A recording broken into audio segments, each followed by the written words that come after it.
गणेश के पापा नहीं खेल बोलो रउआ तनिको गम जी। अच्छा पिया तनी गाजा दिन भर ले के चिलम जी। फिक्र करे घर के सभे में बहन रहे मस्ती में गजबे उमंग चढ़ेला। भोला में लीन सब बामल भंगिया के रंग चढ़ेला।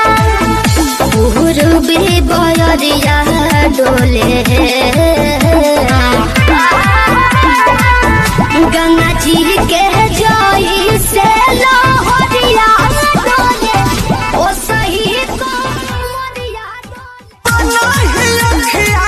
खोले हो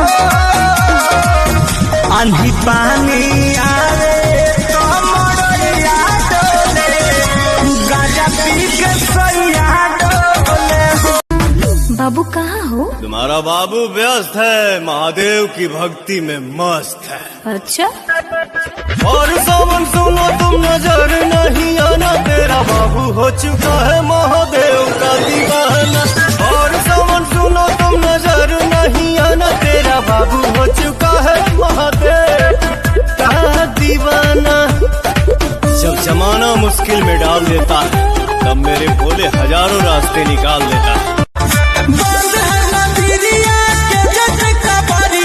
रहिया में मारो है पुलिस, देखो है जबरोटा बाप घरे में बनाई बैसी वाली पूजा करबै कोठा। दिनवा सुहावन लागेला बड़ी मन भावन लागेला।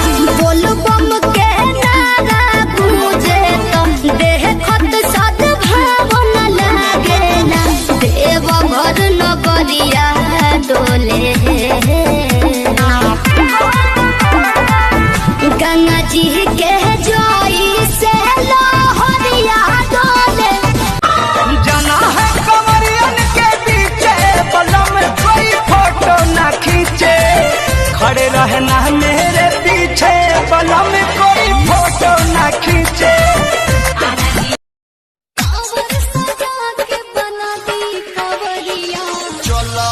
भौजी पे नीला सरिया देव घर नगरिया हम कुआरे में जलवा चढ़इले बानी। हम कुआरे में जलवा चढ़इले बानी। अबे रौरे हो तबे रौरे नियन मोहरत पहिले।